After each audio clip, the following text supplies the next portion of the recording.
Personne ne va arrêter l'horloge pour que tu te mettes en ordre. L'année avance de la même manière, sans attendre que tu résolves tes excuses, tes doutes ou tes distractions. La vérité est que ce ne sera pas le plus faible qui souffrira en 2026, mais celui qui reste distrait, piégé dans la routine de chercher la validation et de remettre à plus tard des décisions inconfortables. Il est clair que le monde ne s'arrête pas pour applaudir ceux qui promettent beaucoup et font peu.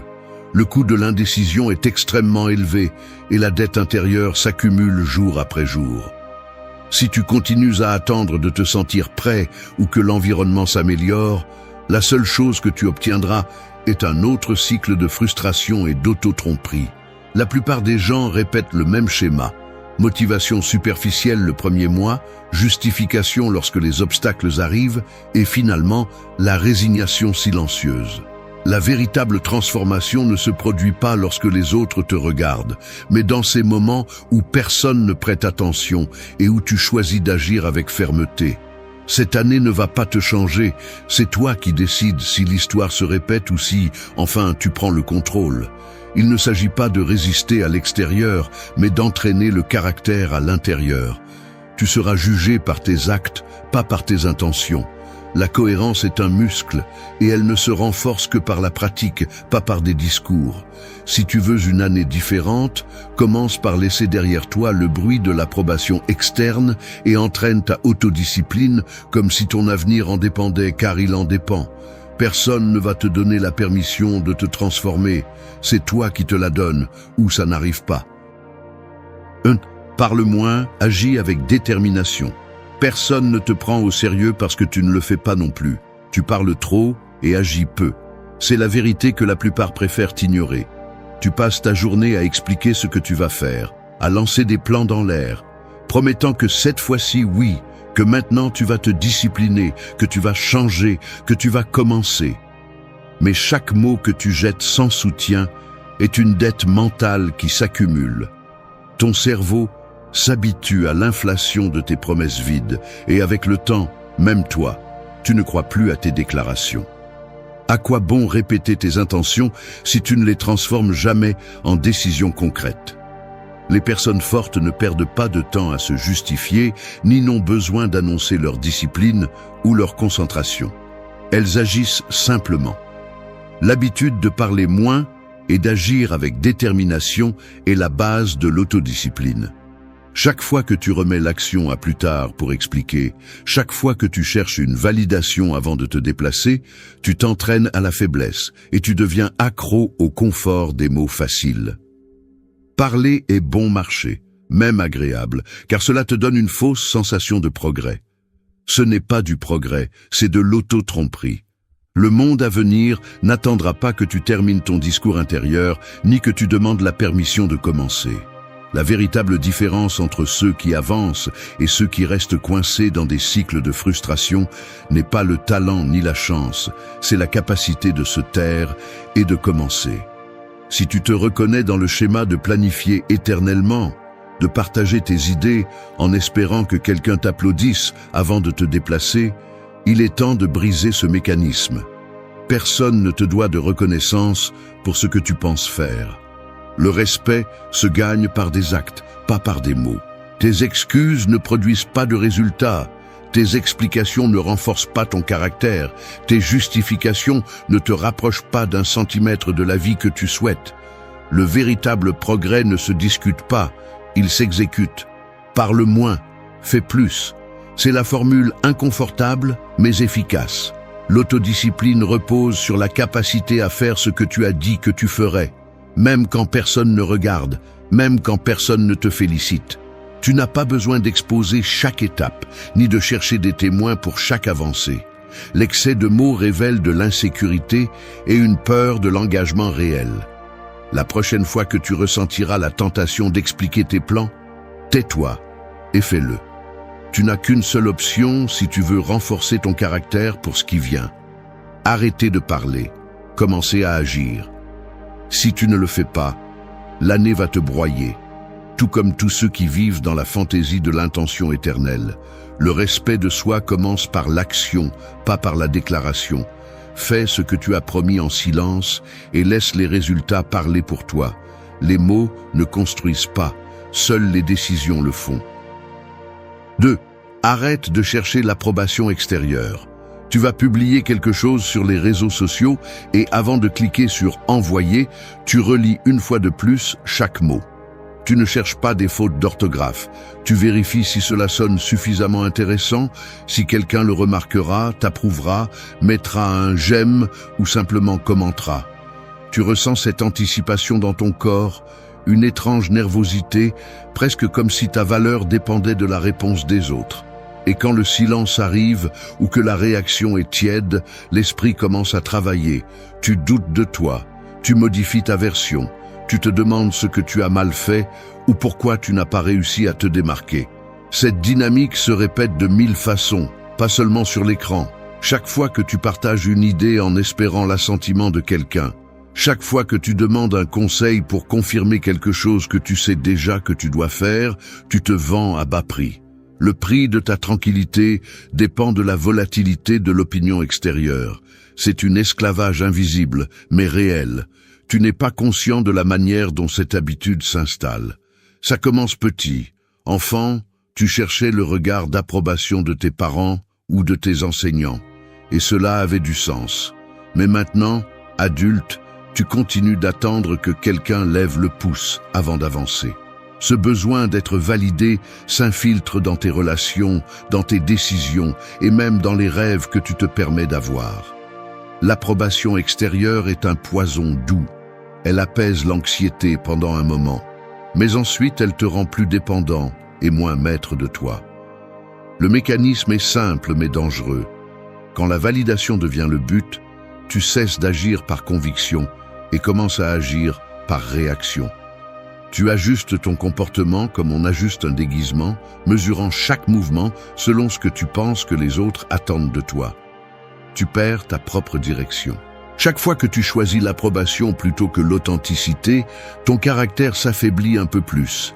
Il ne s'agit pas de te faire de pierre ni d'ignorer le monde, mais de comprendre que la seule approbation qui compte vraiment est celle qui provient de tes propres valeurs et décisions.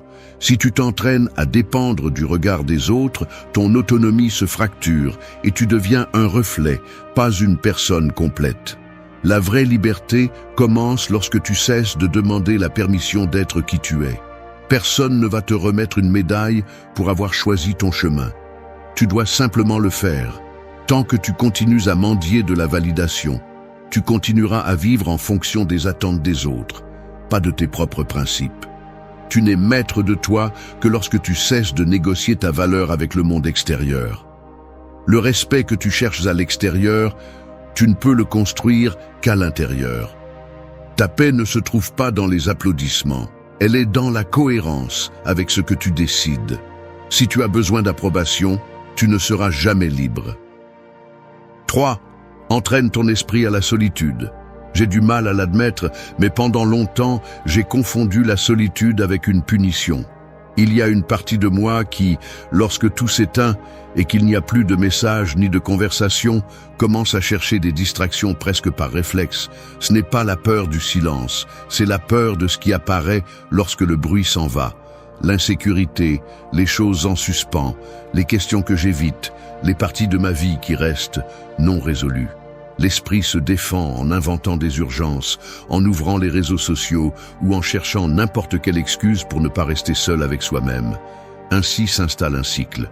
Chaque fois que je ressens de l'inconfort ou du vide, je me précipite pour le remplir d'interactions, de nouveautés, de l'illusion de compagnie. Mais ce mécanisme est un piège. Car dépendre de la présence ou de la réaction des autres pour se sentir stable te fragmente de l'intérieur, te rend faible au fond, même si en surface, tu sembles occupé et entouré de gens. Si tu l'analyses froidement, l'incapacité d'être seul n'est pas un symptôme mineur. C'est un signe que ton esprit ne se gouverne pas encore lui-même. C'est un indicateur que tu ne sais pas encore t'asseoir avec toi-même, regarder tes habitudes et dialoguer avec tes décisions sans fuir. La dépendance aux stimuli externes devient une sorte d'addiction invisible. Elle te garde occupé, mais jamais satisfait. Ne pas entraîner la solitude, c'est comme laisser le muscle de ton caractère sans exercice. C'est pourquoi tant de gens perdent le nord quand ils n'ont personne à consulter, quand les réseaux se taisent ou quand la validation ne vient pas. La véritable maîtrise de soi commence lorsque tu deviens capable d'affronter tes pensées sans les déguiser en activité. Seul celui qui supporte le poids de son propre silence peut décider avec clarté. Le reste vit à la merci de ce qui se passe à l'extérieur. Entraîner l'esprit à la solitude est un processus inconfortable et lent. Cela implique de cesser de fuir devant l'inconfort et, au contraire, de rester. Observer les impulsions automatiques, l'envie de chercher l'approbation, l'urgence de partager tout ce que tu fais. Apprendre à ne pas fuir tes doutes et reconnaître quelles émotions sont les tiennes et lesquelles ne sont que des échos de ce que les autres attendent de toi. C'est comme faire l'inventaire de ton propre esprit. Tu vois ce qui est en trop, ce qui manque, ce que tu n'as jamais osé regarder. Cet exercice façonne le caractère plus que n'importe quel cours de motivation. La solitude n'est pas un vide, c'est un espace d'entraînement. L'esprit qui résiste à la solitude ne se brise pas devant l'abandon ni devant l'incertitude. Le point est pratique. Plus tu apprends à être seul, moins tu dépends de l'environnement pour prendre des décisions fermes. Le respect authentique naît dans ces espaces où personne ne te voit et où personne ne donne son avis. Si tu n'entraînes pas la solitude, n'importe quelle distraction te sort du chemin. Si tu l'entraînes, tu deviens une personne qui décide par conviction et non par réaction. Ne fuis pas la solitude, fais-en ta force. Ce que tu fais seul définit ce que tu es en public. 4. Réponds, ne réagis pas impulsivement. Tu frappes la table avec un doigt, sans t'en rendre compte. Le verre vibre, à peine, et dans ce geste minuscule se révèle tout un mécanisme. La tension monte rapidement, le corps réagit avant que tu aies le temps d'y penser.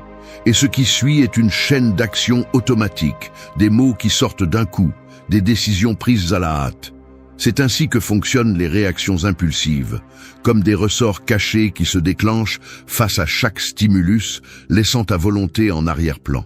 Il est facile de détecter ce schéma chez les autres. La personne qui élève la voix sans mesurer, l'ami qui lance une critique mordante à peine, il ressent une pincée d'inconfort. Le conducteur qui s'emporte pour une seconde de trafic et perd son calme pendant des heures.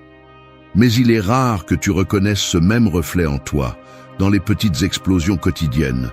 Quand ton sourcil se fronce à peine, quelqu'un te contredit. Quand tu es déjà en train de répondre à un message sans penser si cela en vaut la peine. Quand tu te sens obligé d'intervenir dans une discussion qui ne te concerne pas. La réaction est un raccourci confortable, car elle économise l'effort de faire une pause et de traiter. Répondre, en revanche, est un autre type de mouvement. C'est la distance que tu mets entre le stimulus et l'action. Ce bref instant où tu respires et décides, au lieu de laisser l'émotion décider pour toi.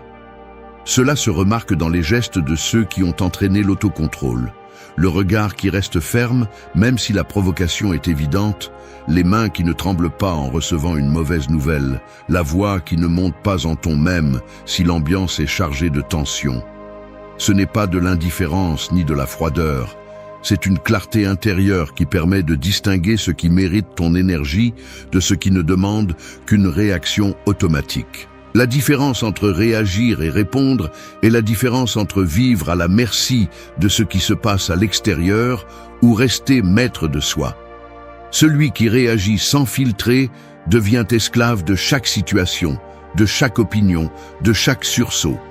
Celui qui répond filtre le bruit et agit à partir d'une décision, pas d'une impulsion.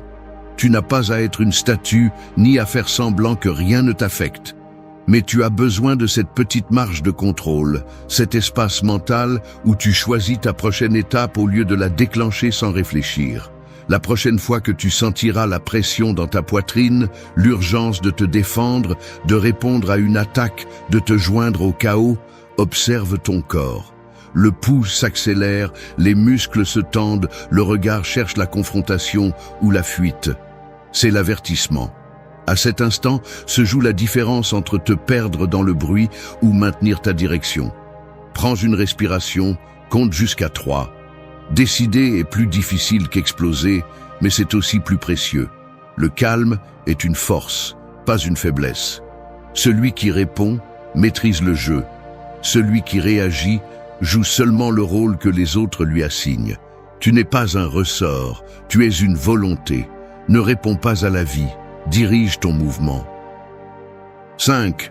Maintiens la cohérence sans témoin. Personne ne va te sauver de ton inconsistance quand personne ne regarde. C'est brutal, mais c'est ainsi. Ce que tu fais quand il n'y a ni récompense, ni témoin, ni quelqu'un attendant que tu prouves quelque chose, définit qui tu es vraiment. C'est là que toute la futilité de tes excuses se dévoile, où les ornements de l'auto-justification tombent et où la réalité de ta discipline se révèle. Beaucoup de gens feignent la force pendant que d'autres observent, mais s'effondrent à huis clos. Le problème, c'est que le monde ne se construit pas sur tes intentions publiques, mais sur les actes répétés dans l'anonymat. Si tu n'es capable de rester ferme que lorsque tu as un public, alors tu n'es pas fort. Tu es juste un acteur sans spectateur. Et en 2026, la réalité engloutit les acteurs. La cohérence sans témoin est la base de toute transformation qui en vaut la peine. Car là, il n'y a ni applaudissement ni critique, juste le poids de ta parole contre ta propre paresse mentale. L'auto-tromperie fleurit dans ces moments solitaires où personne ne te demande rien, et toi, au lieu d'agir, tu négocies avec ta faiblesse. Chaque fois que tu remets une décision à plus tard, parce qu'aujourd'hui ça n'a pas d'importance, chaque fois que tu relâches tes standards quand personne ne te regarde, tu entraînes le muscle de la médiocrité. C'est confortable de dire que demain oui, que lundi tu commences, que juste cette fois tu te permets un écart. C'est ce que fait la moyenne. La moyenne se donne des permissions secrètes et ensuite se demande pourquoi sa vie ne change pas. Il n'y a pas de raccourci. La cohérence est inconfortable, lourde, rugueuse. Mais c'est aussi le seul chemin qui durcit ton caractère jusqu'à le rendre indestructible. Si tu cherches des résultats différents, commence à exiger de toi-même la même chose dans l'obscurité que dans la lumière. Personne ne va te féliciter pour ce que tu fais seul, personne ne saura combien de fois tu as choisi le chemin difficile quand il était plus facile d'abandonner. Mais ce coût est le même. Chaque décision silencieuse est un investissement ou une fracture dans ton caractère. Si tu cèdes par paresse, par confort ou à cette petite voix qui t'invite à être moins, tu hypothèques ton propre respect. Ton véritable progrès ne dépend pas de qui te voit, mais de ce que tu choisis de faire quand la seule conséquence est ton propre avis sur toi-même. Si ton identité ne tient que lors des bons jours ou sous le regard des autres, tu es faible. Il n'y a pas d'autre mot. Le respect qui compte se construit dans le silence. Cohérence sans témoin. Fais-le inconfortable, fais-le difficile, fais-le même si personne ne le remarque. Parce que si tu n'es discipliné qu'en présence des autres, tu ne seras jamais maître de toi-même. 6. Ne justifie pas tes erreurs, corrige-les. Il n'y a pas de manière élégante de le dire. Justifier tes erreurs est un piège mental qui te maintient exactement là où tu es. Le cerveau apprend vite à construire des défenses chaque fois que tu échoues. Le mécanisme d'autocompassion s'active et tu commences à fabriquer des arguments pour ne pas ressentir le poids de tes propres décisions. Tu te dis que c'était l'environnement, la malchance, la fatigue, la pression. Mais la réalité est qu'à ce moment-là, tu choisis de protéger ton ego plutôt que de corriger le cap. Cette habitude, si commune et si acceptée, est la raison pour laquelle tant de gens stagnent. Ils préfèrent l'anesthésie de l'excuse à la douleur brève, mais nécessaire d'accepter qu'ils ont échoué et qu'ils doivent se corriger. Je le sais parce que nous l'avons tous fait, à un certain niveau. Personne ne veut se voir comme faible, dispersé ou incapable. Alors, il élabore une narration qui réduit sa responsabilité et par conséquent aussi sa possibilité de changement. Il y a un prix caché derrière chaque justification. Le prix est que tu deviens incapable de t'améliorer. Plus tu passes de temps à expliquer pourquoi tu n'as pas pu, moins il te reste de force pour faire ce qui compte vraiment. Ajuster, apprendre, grandir. L'auto-tromperie se nourrit de récits internes qui t'absolvent pour aujourd'hui, mais te condamnent à répéter les mêmes erreurs demain.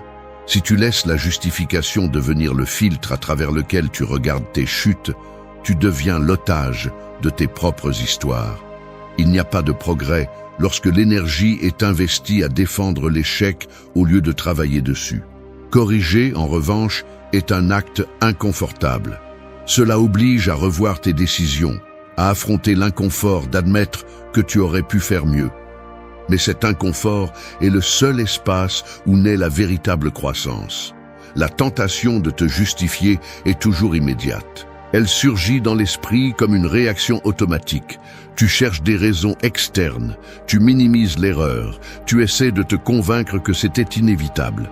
Mais si tu as le courage de rester un moment de plus dans cet endroit inconfortable, sans chercher des échappatoires rapides, tu commences à voir clairement quelle part de la responsabilité t'appartient et ce que tu peux ajuster. C'est là que le caractère se renforce, dans la capacité de regarder l'échec en face et de décider de ne pas le répéter. Reconnaître tes erreurs ne te rend pas faible, cela te donne du contrôle. La maturité consiste à briser le cycle de la justification et à transformer chaque faux pas en correction, non en excuse. La différence entre celui qui avance et celui qui reste est simple. L'un corrige, l'autre justifie. Le respect de soi ne se construit pas en défendant tes échecs, mais en les réparant. Si tu ne corriges pas, tu répètes. Si tu n'acceptes pas, tu te condamnes à vivre au même endroit. Tu n'es pas ton erreur, mais tu es responsable de ce que tu fais après avoir échoué. Fais-toi cette faveur. La prochaine fois que tu ressens l'urgence de te justifier, remplace-la par l'engagement de corriger. C'est ainsi que tu deviens vraiment fort. L'erreur que tu ne corriges pas te condamne à la répéter. La liberté se gagne chaque fois que tu décides d'affronter ta part et de l'améliorer, pas lorsque tu apprends à la défendre devant les autres.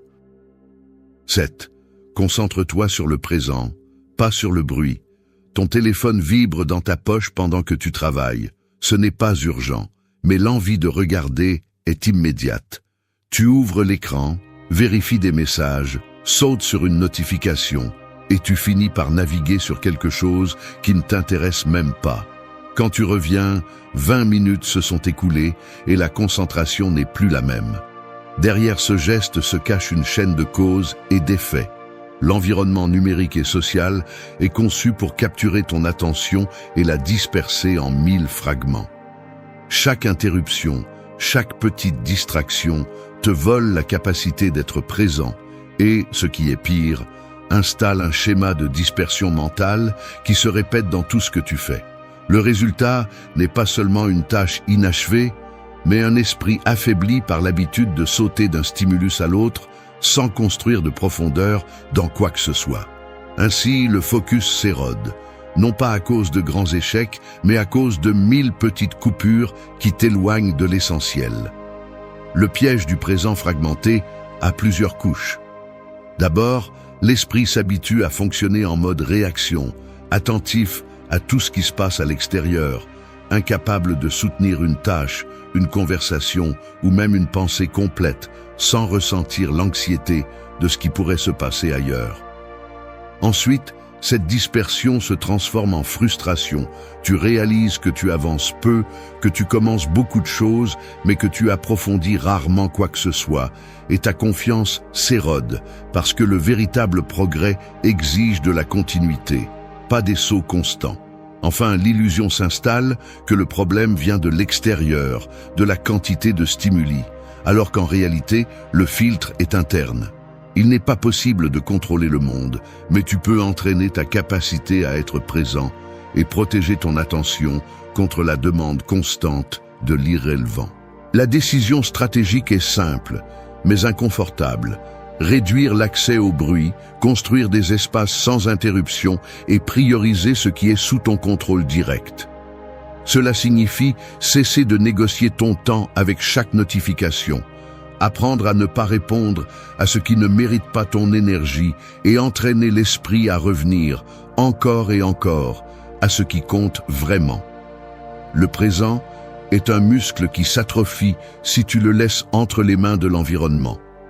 Les personnes fortes ne sont pas celles qui résistent au chaos externe, mais celles qui dominent la direction de leur attention.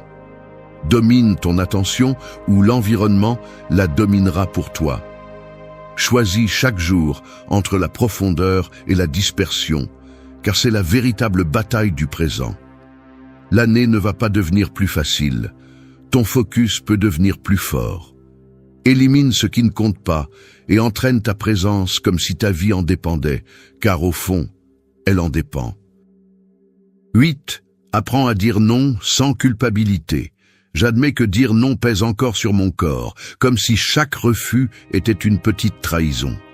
Je le ressens quand on m'invite à quelque chose que je ne veux pas, quand on demande une faveur qui interrompt mon rythme, quand l'agenda se remplit d'engagements que je n'ai pas choisis.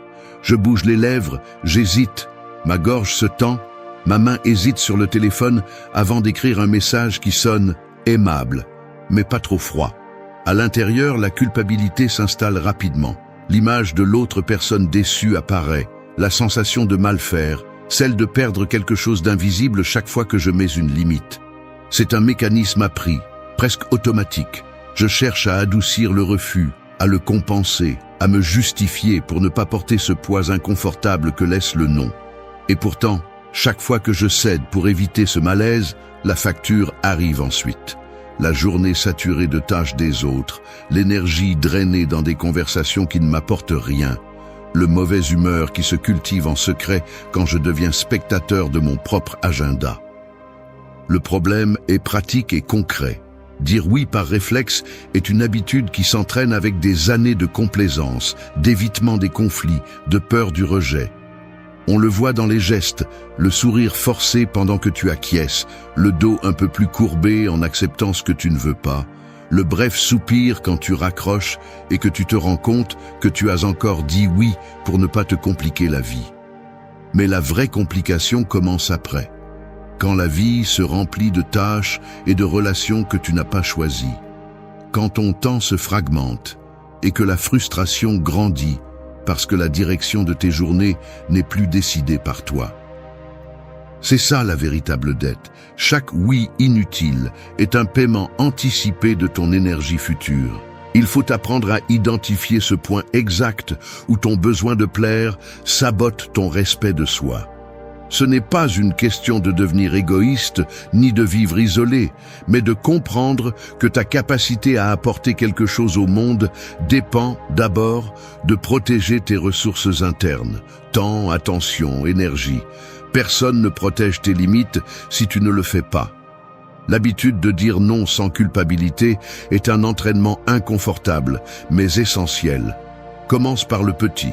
Le message auquel tu ne réponds pas immédiatement, l'invitation que tu refuses poliment mais sans te justifier, la tâche que tu laisses passer, même si quelqu'un s'attend à ce que tu te sacrifies. Cela se sent rugueux, comme si tu rompais une ancienne habitude, mais c'est là que ta direction se renforce. Une personne qui ne sait pas dire non devient la ressource de tous, sauf l'architecte de sa propre vie. Tu n'as pas besoin de donner de longues explications, ni de déguiser tes limites en excuses. Le non est une phrase complète. La liberté que tu cherches à l'extérieur commence par la capacité de protéger ton temps de ce qui n'apporte rien. Dire non n'est pas fermer des portes, c'est choisir celles que tu ouvres vraiment. Le respect de soi pèse plus que l'approbation rapide. Personne ne défendra ton agenda pour toi. Si tu n'apprends pas à dire non, tu finiras par vivre la vie que d'autres choisissent. 9. Utilise la douleur comme entraînement quotidien. La douleur n'est pas un accident, c'est l'impôt quotidien de l'existence véritable. Il n'y a pas de raccourci ni de trucs mentaux qui puissent dissoudre cette taxe. Chaque jour apporte son propre lot d'inconfort, de petites gênes et de douleurs plus grandes. Et la plupart des gens passent leur vie à se battre avec la réalité, cherchant une anesthésie dans les distractions ou des excuses bon marché. Cette habitude enfantine de fuir l'inconfort te rend faible jusqu'à la moelle. Celui qui fuit la douleur finit par la payer avec des intérêts, anxiété chronique, frustration constante, incapacité à supporter le moindre poids de ses propres journées. La vérité est brutale et sans filtre. Chaque fois que tu rejettes la douleur, tu rejettes aussi l'opportunité de te durcir, de peaufiner ta direction, de devenir quelqu'un capable de résister à ce qui vient. Je te le dis en face, la douleur ne se négocie pas, elle s'entraîne. Veux-tu savoir pourquoi tant de gens abandonnent face au premier obstacle? Parce qu'ils n'ont entraîné que le confort. Ils se lèvent et cherchent le chemin le plus court, vers le plaisir, l'évasion, la gratification instantanée, puis se demandent pourquoi leur caractère se fracture à la moindre contrariété. La douleur que tu évites aujourd'hui se transforme en faiblesse pour demain. C'est aussi simple que cela et aussi cruel. Il n'y a pas de mérite à supporter le agréable. Le respect de soi se forge dans la capacité à rester lorsque tout en toi crie de fuir. Chaque jour t'offre des exercices gratuits. La conversation inconfortable que tu évites, l'entraînement physique que tu remets à plus tard, le projet que tu ne termines pas parce qu'il te pèse, la discipline qui te dérange. Ce sont de petits examens que le monde te lance. Et chaque fois que tu choisis la sortie facile, tu signes ta propre sentence de médiocrité. La véritable différence entre ceux qui avancent et ceux qui se brisent ne réside pas dans l'absence de douleur, mais dans la façon dont ils l'utilisent. La douleur bien entraînée devient un filtre. Elle montre qui persiste et qui ne fait que faire semblant. Tu n'as pas besoin de chercher une souffrance artificielle, la vie en apporte déjà suffisamment. Ce que tu peux faire, c'est utiliser chaque gêne comme un outil pour tempérer ton esprit. Ne te plains pas, ne cherche pas de réconfort, ne gaspille pas d'énergie à te justifier. Prends la douleur, regarde-la en face, intègre-la à ta routine. Fais de l'inconfort ta zone de pratique. Chaque fois que tu ressens l'envie de fuir, demande-toi quelle partie de toi s'affaiblit si tu cèdes. C'est la question qui sépare les forts de ceux qui ne font que poser. La douleur est un entraînement, pas une punition. Celui qui le comprend progresse. Celui qui le nie recule. Si tu utilises la douleur au quotidien comme ton maître, aucun coup externe ne pourra te désarmer. L'année n'aura pas de pitié pour ceux qui ne cherchent que le confort. Transforme chaque difficulté en allié et laisse l'inconfort être ta salle de gym. Les résultats silencieux valent plus que 1000 plaintes. Entraîne ton esprit à supporter le poids que les autres évitent. La douleur ignorée se multiplie. La douleur affrontée te transforme. Si tu restes obsédé par l'idée de montrer tes progrès, tu ne feras que construire une image fragile. La discipline silencieuse ne se remarque pas, mais elle se ressent dans tes résultats. Il peut te falloir des années pour le comprendre, ou tu peux décider d'arrêter de vivre pour l'approbation des autres. Il ne s'agit pas ici de paraître intelligent, mais d'arrêter de jouer pour la galerie et de commencer à discipliner ton caractère. Ici, ce n'est pas l'image que tu renvoies qui compte, mais ce que tu fais quand personne ne te regarde. Si tu dépends de la validation extérieure, chaque pas que tu fais t'éloigne un peu plus de ton propre jugement. Tu n'es fort que lorsque tu peux tenir debout sans témoin ni applaudissements. Et la plupart n'y parviennent pas, car ils ne supportent pas le silence. Mais c'est là que se construit la véritable valeur. Tu ne l'obtiendras pas en postant tes progrès, ni en racontant ce que tu vas faire. Tes paroles valent moins que tes actes, et tes actes valent moins que ta constance. La cohérence ne s'annonce pas, elle se démontre. Si tu cherches l'admiration, tu deviens esclave de l'opinion des autres. Quand tu agis pour toi et que tu tiens ta parole, c'est là que la différence commence. Tu n'as pas besoin de preuves publiques que tu es en train d'évoluer. Tu as besoin d'une discipline privée qui ne demande ni permission ni explication. Reste jusqu'à la fin si tu veux apprendre à discipliner ton esprit et ton corps, à reconstruire ta parole, à créer une valeur authentique et à tenir dans l'ombre, car cette dernière est la plus difficile à accepter. Avant de continuer, abonne-toi et active. Leçon 1. Cesse de rapporter chaque progrès. Éviter la validation constante t'apporte un respect authentique. Ton problème n'est pas le manque de progrès, c'est le besoin constant de le montrer. L'erreur consiste à traiter chaque petite avancée comme si elle nécessitait des témoins, en attendant une réaction extérieure qui n'est jamais suffisante. Tu ne grandis pas si chaque pas doit être vu. La règle est claire, la véritable croissance est silencieuse. Celui qui cherche l'approbation à chaque mouvement perd le contrôle de son processus intérieur. Quand tu rends public chaque réussite, tu transfères ton pouvoir. Tu deviens dépendant de la reconnaissance et non de l'avancement. Le respect ne se gagne pas par le nombre de notifications, mais par la discipline que tu maintiens lorsque personne ne regarde. Si tu franchis la limite et t'habitues à tout rapporter, ton caractère s'affaiblit. L'autocontrôle se perd, et les gens le remarquent. Ils ne te voient pas fort, ils te voient en demande. La croissance authentique ne fait pas de bruit, car elle repose sur la valeur intérieure, non sur la réaction des autres. Si ta motivation dépend des applaudissements, tes progrès sont fragiles. Au bureau, il suffit d'observer la dynamique. Tu termines une présentation, et à peine le fichier envoyé, tu le mentionnes à voix haute, espérant que quelqu'un lève la tête et t'accorde un mot d'approbation.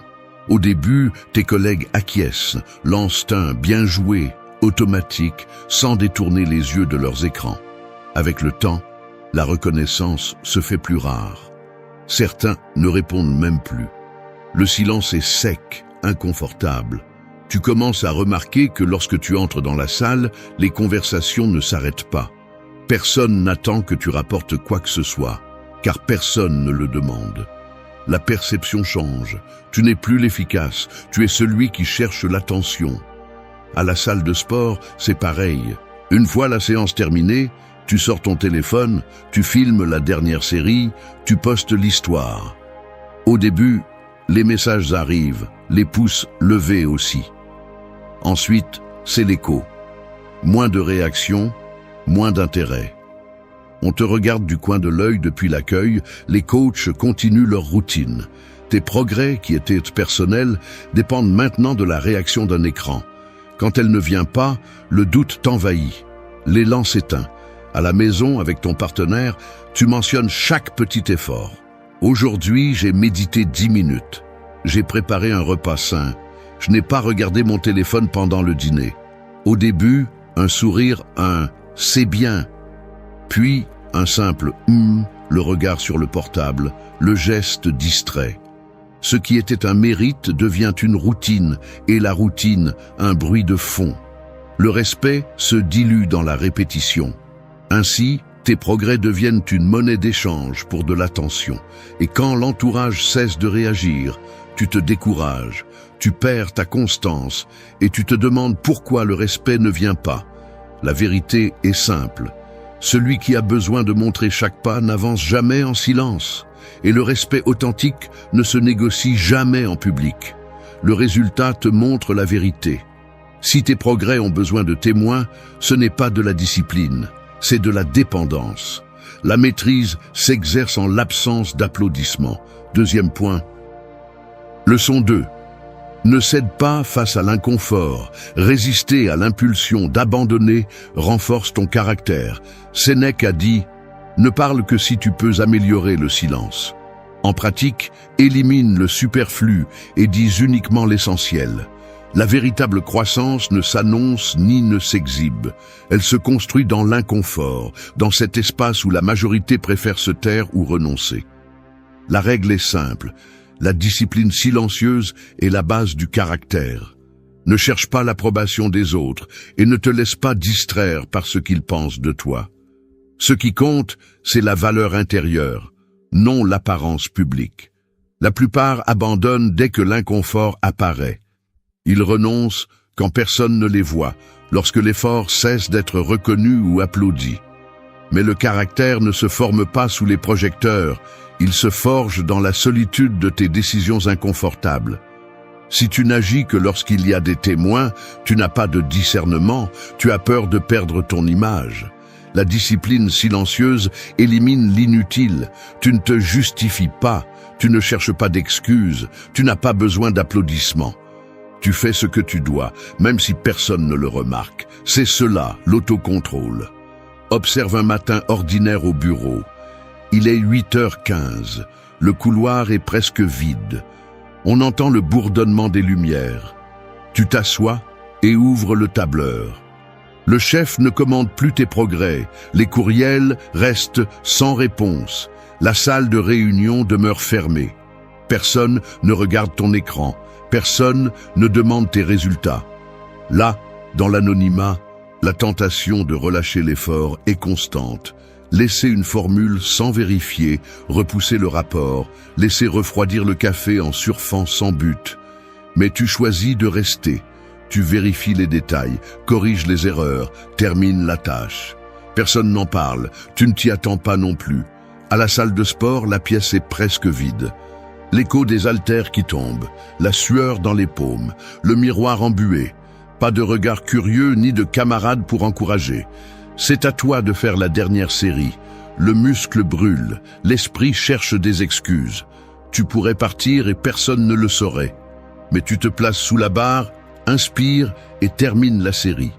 À la fin, tu n'entends que ta respiration. L'employé nettoie le sol sans te regarder. Tu quittes les lieux. Il n'y a pas de félicitations, seulement la satisfaction âpre d'avoir accompli. À la maison, la relation s'éteint dans la routine.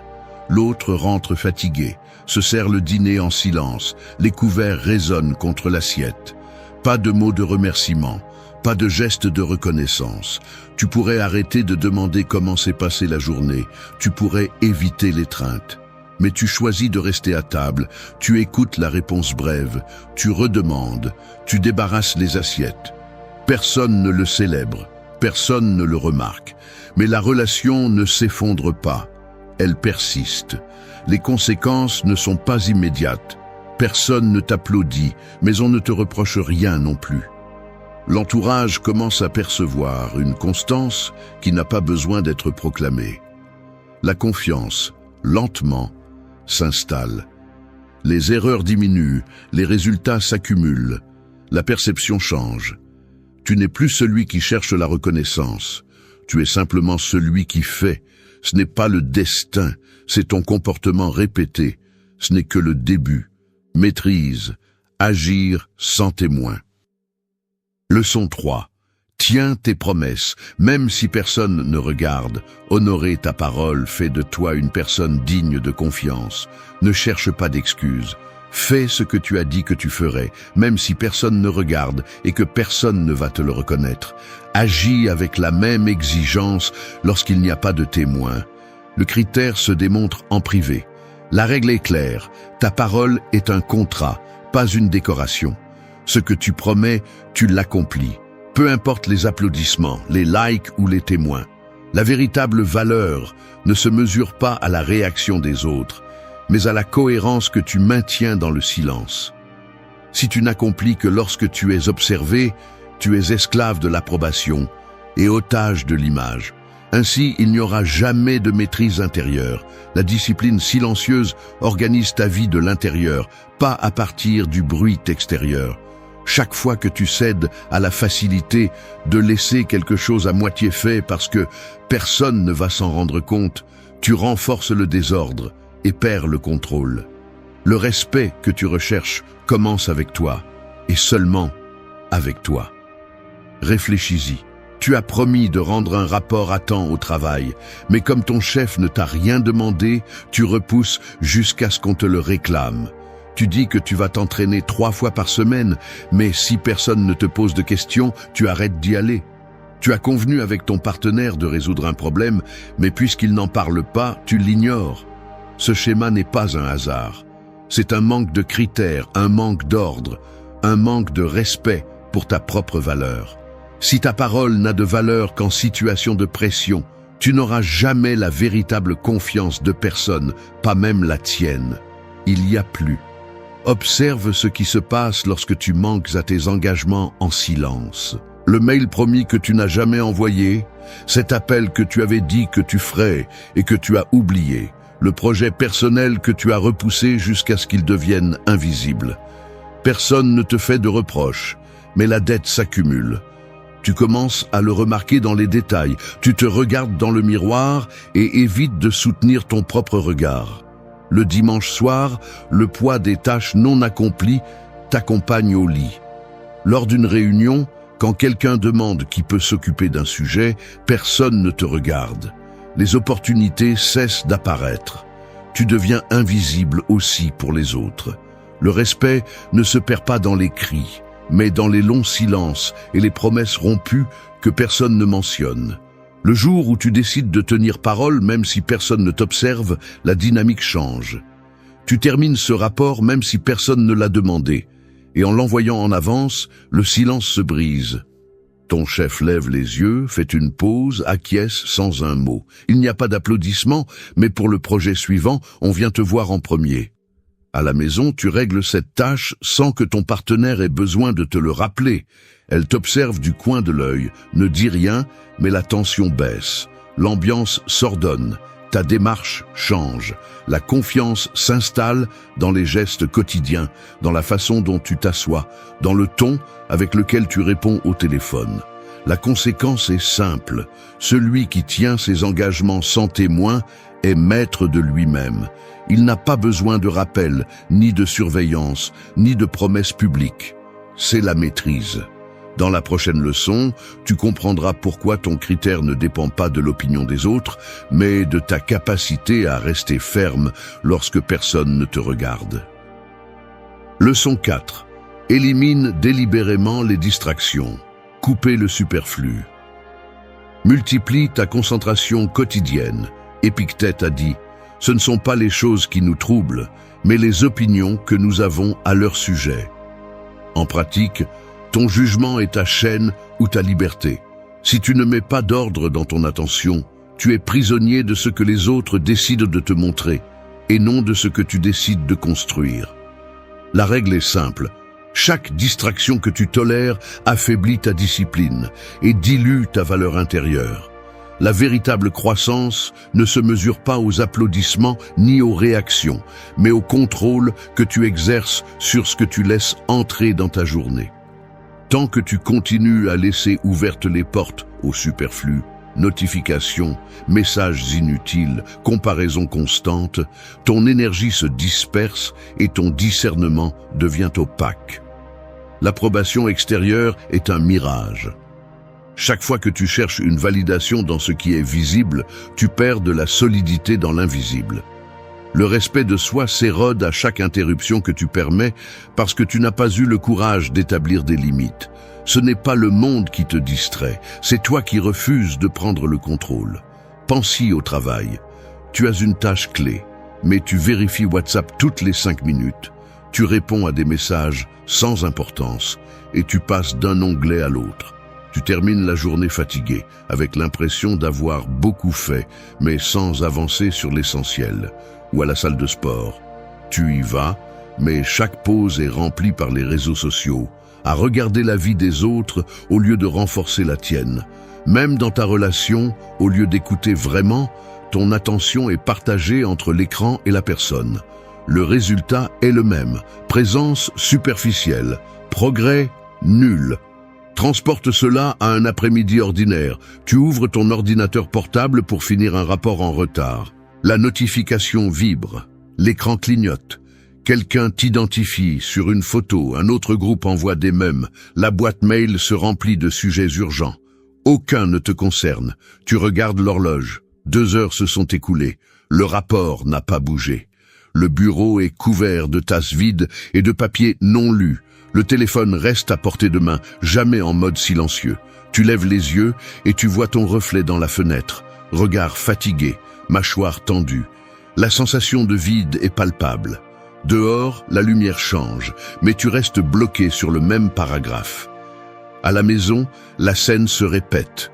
Le dîner refroidit pendant que tu réponds à des messages dont tu ne te souviens plus après. La télévision fait du bruit en fond, mais tu ignores ce qui se dit. Quelqu'un te demande comment s'est passée ta journée et tu te contentes de hausser les épaules. Personne n'insiste. Le silence s'installe. À table, les gestes sont automatiques, les dialogues courts. La déconnexion se lit dans les détails.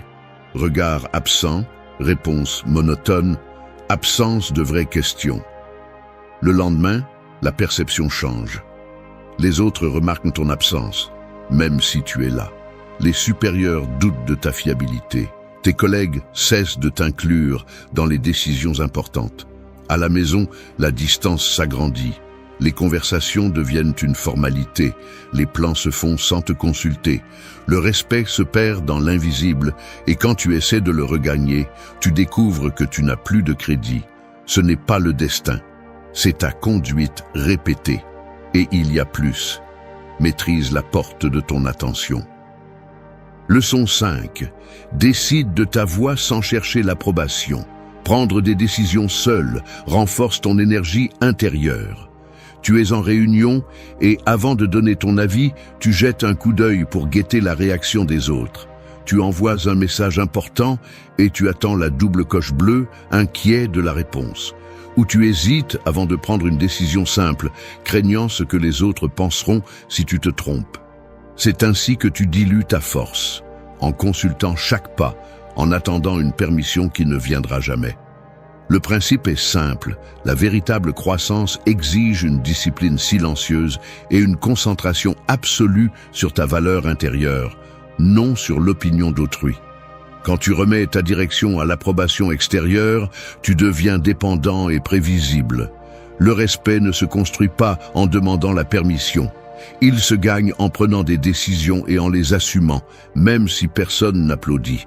La discipline silencieuse, c'est agir sans exposer ton processus à l'opinion publique. Si tu cherches l'approbation avant d'agir, ton discernement s'affaiblit. La valeur intérieure se forge dans la solitude, au moment où tu décides sans témoin, sans besoin de reconnaissance. Chaque fois que tu doutes et consultes avant d'agir, tu abandonnes ton pouvoir de décision. Et lorsque ta conduite dépend des applaudissements, tu ne développes jamais une véritable autonomie. Exemple du quotidien. Tu es sur le point de changer de travail.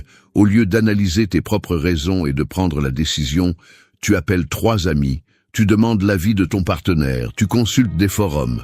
Au final, ton choix est la moyenne de ce que les autres pensent, pas le reflet de ton caractère. Ou à la salle de sport. Tu t'arrêtes au milieu de la série parce que tu remarques que personne ne te regarde. Et tu as l'impression que ton effort ne compte que s'il est visible.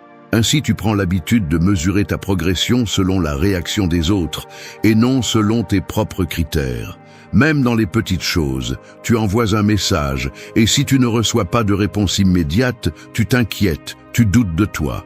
Cette habitude te rend faible, anxieux, toujours à la merci de la validation extérieure.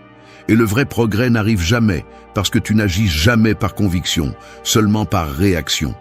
Autre scène, tu sors dîner avec un groupe et, devant le menu, tu attends que tout le monde commande avant de te décider, observant leur plat pour ne pas détonner. Lorsque le serveur arrive, ta voix est à peine audible, tu hésites une seconde de trop. Quelqu'un te demande pourquoi tu as choisi cela et tu te justifies alors que personne ne l'a demandé. La conversation continue, mais ton insécurité flotte dans l'air, invisible mais perceptible. Tes gestes te trahissent. Tu jettes des regards en coin, tu acquiesces trop, tu souris excessivement en quête d'acceptation. À la fin de la soirée, tu repars avec la sensation de ne pas avoir été présent, d'avoir agi uniquement pour t'intégrer. Les conséquences s'accumulent. Au bureau, tes collègues commencent à percevoir ton indécision. Ils ne te sollicitent pas lorsqu'il faut résoudre une urgence. Cela se voit dans les silences gênants avant que tu ne parles, dans les regards échangés en attendant que quelqu'un d'autre prenne l'initiative. Ta valeur perçue diminue. L'opportunité n'attend pas celui qui doute. Ce n'est pas le destin, c'est ta conduite répétée. Cette erreur paraît petite. La suivante ne l'est pas. Maîtrise. Le silence est une position. Leçon 6. Fixez des limites claires à ceux qui absorbent votre temps. Protéger votre espace vous permet de grandir solidement. Il y a une chose que tu dois accepter. Si tu ne poses pas de limites claires, d'autres décideront à quoi tu consacres ton temps et ton énergie. Ce n'est pas un hasard si tu te sens vidé ou si tu n'avances pas. C'est la conséquence directe d'avoir laissé ton espace disponible à n'importe qui. Le principe est simple, ta véritable croissance dépend de la protection de ton temps contre ceux qui l'absorbent sans rien apporter. Si tu ne sais pas dire non, ta discipline s'effondre avant même d'avoir commencé. Il ne s'agit pas d'être dur sans raison ni de devenir inaccessible. Il s'agit de reconnaître l'auto-illusion. Tu crois que rester toujours disponible te rend plus précieux, mais cela ne fait que te rendre plus manipulable. Les personnes qui ne respectent pas ton temps apprennent vite qu'elles peuvent t'interrompre, te demander des services, te distraire avec leurs urgences. Tu deviens la ressource facile, celui qui ne dit jamais stop.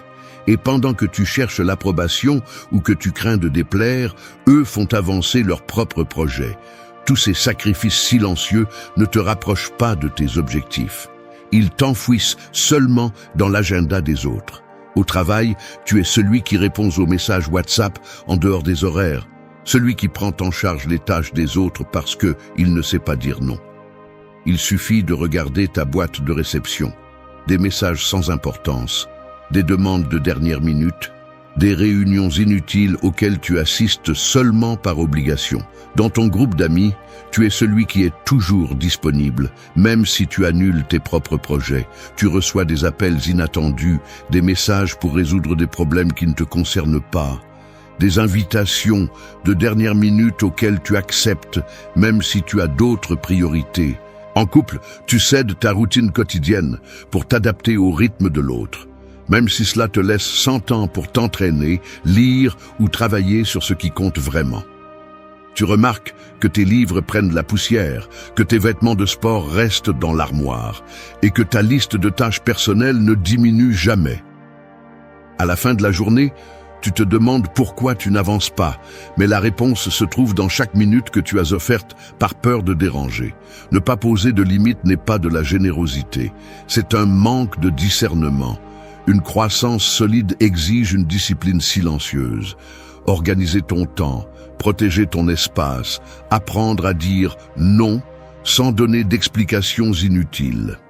Si tu ne le fais pas, ta journée se remplit des tâches des autres et de demandes qui ne te concernent pas. La conséquence est claire. Tu perds le contrôle de ton propre développement.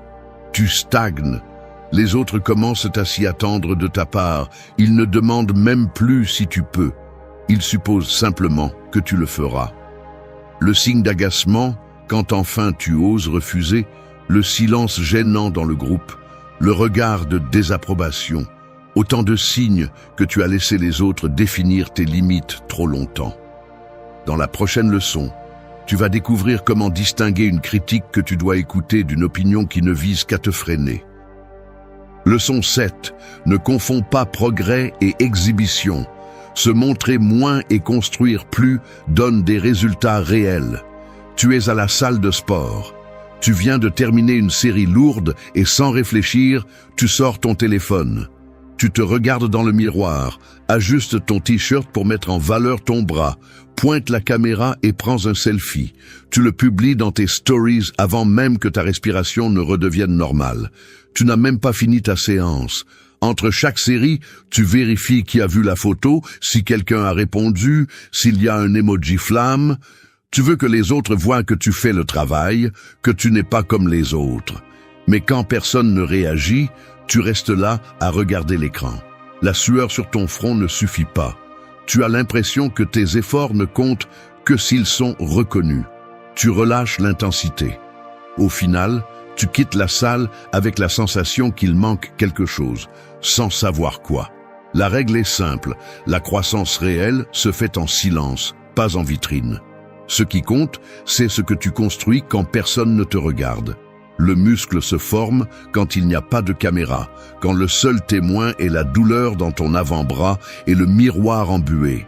Chaque fois que tu privilégies montrer tes progrès plutôt que de faire le travail, tu en paies le prix. Tu échanges la discipline contre l'exposition. Tu offres ton énergie à l'approbation extérieure. Le progrès authentique s'affaiblit quand tu le nourris de validation extérieure. L'attention est addictive, mais elle ne donne pas de résultat. Tu perds ta concentration. Tu deviens dépendant de la réaction, pas du résultat. Et cette dépendance te rend moins constant. Parce que quand il n'y a pas d'applaudissements, ta motivation s'en va. Et c'est là que la majorité abandonne. Regarde au travail. Tu as une idée, à peine une ébauche. Avant même de la concevoir, tu cours l'annoncer sur le groupe WhatsApp. Tu écris « Je prépare quelque chose de grand ». Ah, tu attends la réaction.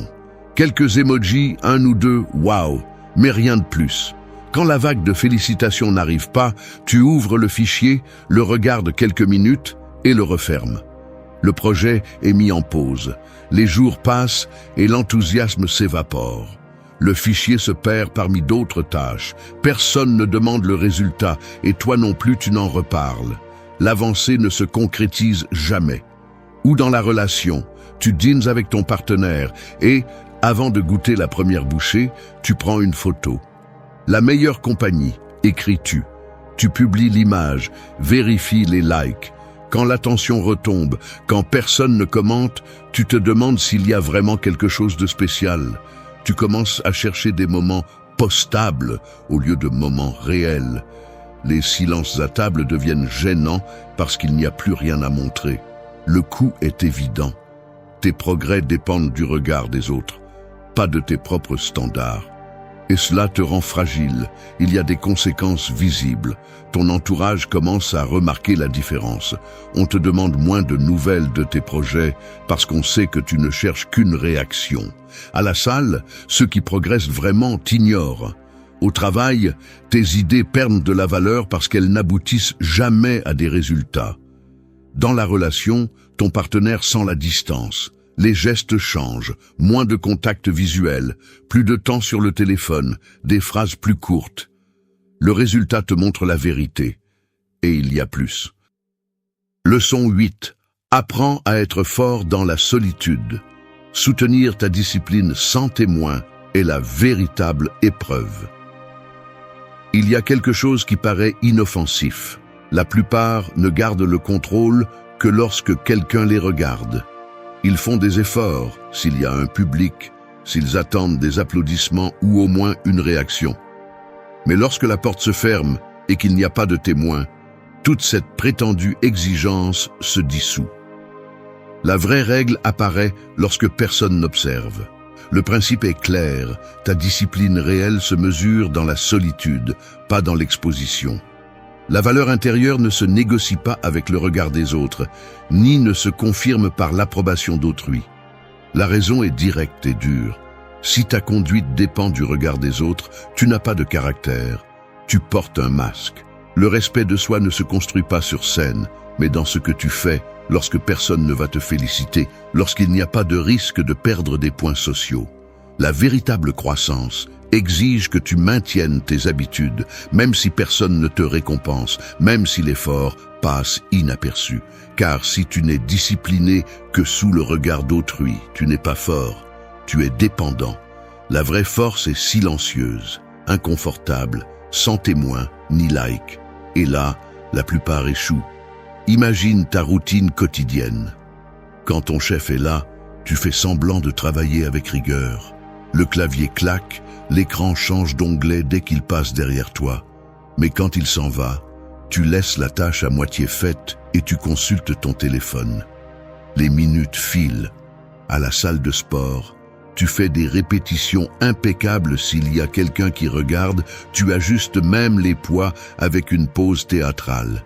Mais tu négliges la technique quand personne ne surveille, et la sueur sur le front ne compense pas la tricherie. Sur WhatsApp, tu écris des réponses polies dans les discussions de groupe, la courtoisie est une façade. Mais tu laisses tomber la discipline en privé, réponses brèves, ironie, messages sans filtre.